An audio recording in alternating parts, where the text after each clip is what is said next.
आपने ये तो देखा ही होगा कि जब कोई पेड़ काटने जाता है तो सबसे पहले सीधे पेड़ों को ही काटता है और टेढ़े पेड़ सालों तक वैसे ही खड़े रहते हैं। जिंदगी में क्यों ज्यादा अच्छे बने रहना हमारे जीवन को बर्बाद कर सकता है। आइए इस कहानी से समझते हैं। बात उस समय की है जब गुरुकुल में शिक्षाएं हुआ करती थी, अर्थात सारे ही बच्चे गुरुकुल में शिक्षा पाने के लिए जाते थे, वहीं पर रहते थे, वहीं पर प्रगति का आनंद लेते थे और पूरी जिंदगी वहीं पर अपनी शिक्षाएं ग्रहण करते थे। ऐसे ही एक गांव से मोहन नाम का युवक गुरुकुल में पढ़ाई करने के लिए जाता है। उसके माता पिता बचपन से ही उसे गुरुकुल में पढ़ाई के लिए भेज देते हैं। गुरुकुल जाने के बाद वह अपने सहपाठियों के साथ बहुत सालों तक बहुत अच्छी शिक्षाएं ग्रहण करता है। उसे वहां पर जीवन के सिद्धांत सिखाए जाते हैं। उनमें से एक सिद्धांत ये सिखाया जाता है कि हमेशा भलाई का काम करो, अच्छा काम करो, सबकी मदद करो। यही ज्ञान मोहन के दिमाग में बहुत अच्छे से बैठ गया था। इसलिए जब वह वापस गुरुकुल से शिक्षा ग्रहण करके आया तब वह अपने गांव में सबकी मदद करता था, हर किसी का काम कर देता था। कोई भी युवक उससे कोई भी काम करने के लिए कहता तो वो मना नहीं करता था। लेकिन जैसे जैसे समय बीतता गया, एक दिन उसने अपने कानों से छुपकर सुना कि गांव के कुछ युवक उसका मजाक बना रहे हैं और सब कह रहे हैं कि वो तो बस फायदा उठाने के लिए है, उसके तो मजे लो, उससे तो अपने काम निकलवाओ। वो किसी के काम को मना नहीं करता है, वह दूसरों के काम करने के लिए वो खुद के काम भी छोड़ देता है। बताओ कितना मूर्ख है। ये सारी बातें सुनने के बाद मोहन के कान में खून उतर आया। वह निस्वार्थ रूप से सबकी मदद करता था, सच्चे दिल से करता था, लेकिन बदले में उसे क्या मिला यह सुनकर उसका दिल सहम गया। उसने मन ही मन में निश्चय किया कि आज के बाद वह किसी की भी मदद नहीं करेगा। और अब मोहन गांव का ऐसा युवक बन गया था जो किसी की भी मदद नहीं करता था, चाहे कितनी भी मुश्किल, कितनी भी परेशानी में क्यों ना हो, वह किसी की मदद नहीं करता था। मोहन को अब किसी भी बात से फर्क नहीं पड़ता था। उसके इस व्यवहार को देखकर गांव वाले आश्चर्य में रहते थे। कल तक जो लड़का दया का सागर था, इतना दयालु था, कुछ ही समय में इतना निर्दयी कैसे हो गया। यह सब देखकर मोहन के माता पिता को भी उसकी बहुत चिंता होने लगी।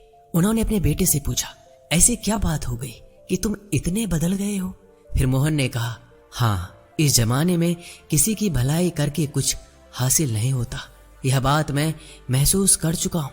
मैंने जीवन में जितनी भी शिक्षाएं गुरुकुल से ग्रहण की थी, वो सारी शिक्षाएं बेकार चली गई है, वो व्यर्थ हो गई है, क्योंकि ये संसार किसी का भी नहीं है।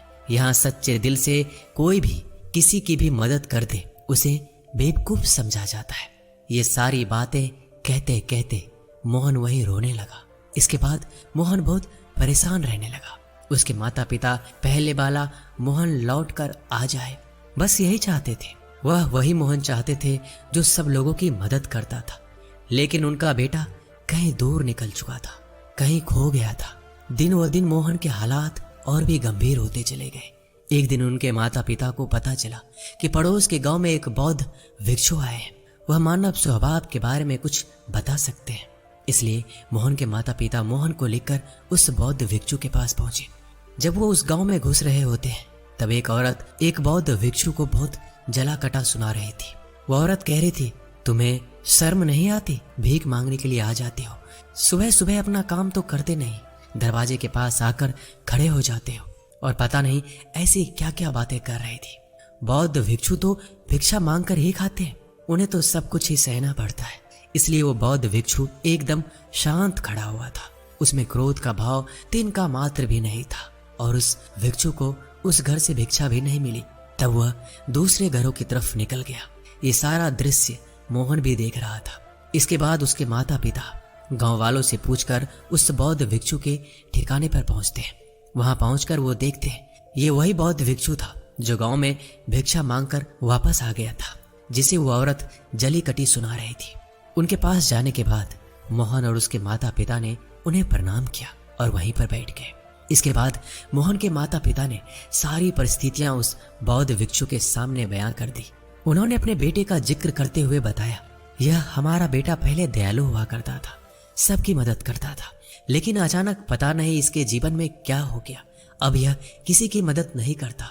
इसके सामने अगर कोई व्यक्ति मर भी क्यों ना रहा हो, उसे यह पानी तक ना पिलाए, ऐसा स्वभाव हो गया है। हम ये समझ नहीं पा रहे हैं ये बदलाव अचानक से हुआ कैसे।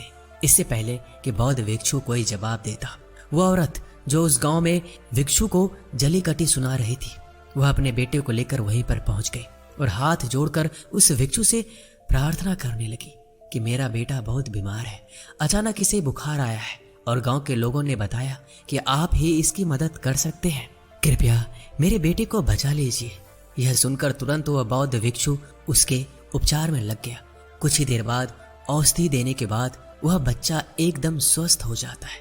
यह सब देखकर वो औरत उस भिक्षु को कुछ भिक्षा देकर प्रणाम करके वापस चली जाती है। ये सारा दृश्य मोहन भी देख रहा था। मोहन के मन में एक प्रश्न उठ रहा था और जब वह अपने सवाल का कोई जवाब नहीं ढूंढ पाया तो उसने उस बौद्ध भिक्षु से पूछा, शायद आपने पहचाना नहीं, ये वही औरत थी जो आपको जली कटी सुना रही थी, जो गांव में आपको भिक्षा देने से मना कर रही थी। शायद आपने उसे पहचाना नहीं तो आप उसकी मदद करते ही नहीं। मोहन की बातें सुनकर बौद्ध भिक्षु मुस्कुराने लगते हैं और कहते हैं, दूसरों की अच्छे करने से कुछ अवस्थाओं में दुख प्राप्त होता है, लेकिन अगर तुम कर्मों का सिद्धांत समझ लेते हो तो अच्छाई और बुराई, इसके सारे भेद तुम्हारे सामने उजागर हो जाएंगे। मैं भली भांति जानता था कि ये वही औरत है। मैंने बिना किसी ईर्ष्या का भाव रखते हुए वही किया जो मेरा कर्तव्य था। जीवन में जब आप किसी की भलाई, किसी की अच्छाई बिना किसी लालच के करते हो, तो जीवन में आप किसी की भलाई, किसी की अच्छाई बिना किसी लालच के करते हो, बिना किसी बदले के करते हो, वही अच्छाई होती है। लेकिन अक्सर हम लोग जब किसी की मदद करते हैं तो हमारे मन में यही भावना बन जाती है कि बदले में वो इंसान भी हमारी मदद करे, लेकिन जरूरत पड़ने पर जब वह व्यक्ति हमारी सहायता नहीं करता तो हमें दुख पहुंचता है।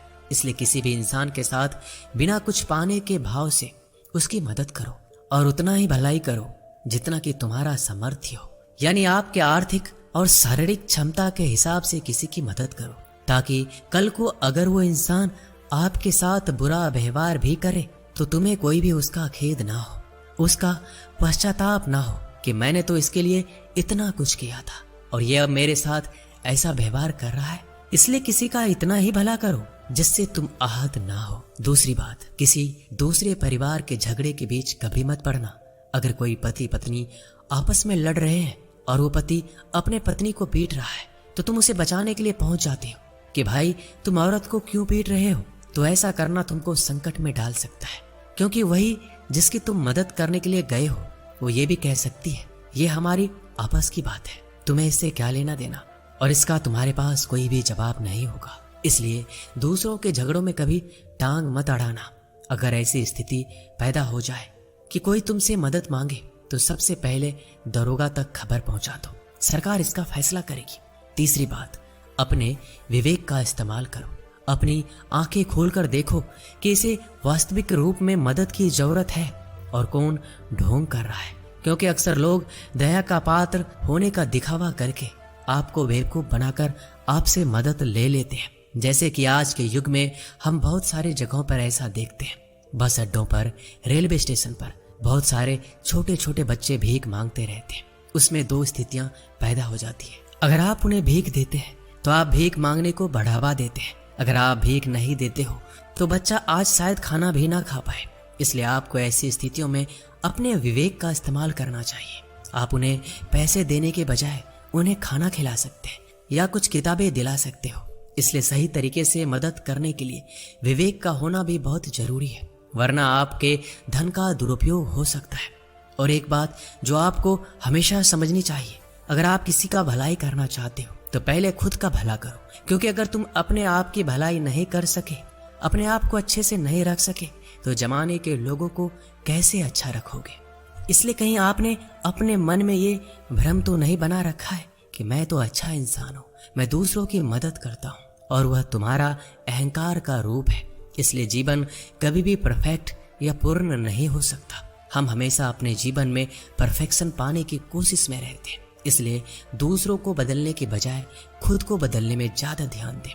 और आपको इसके लिए भीड़ में अकेले रहने की कला सीखनी होगी। आप सबके साथ हैं, सब में उपस्थित हैं, लेकिन अंदर से एकांत में हैं। अंदर से आप शांत हैं, अंदर से आप मौन हैं। जब आप अपने एकांत को देख लेते हैं तो आपकी अंतर यात्रा शुरू हो जाती है।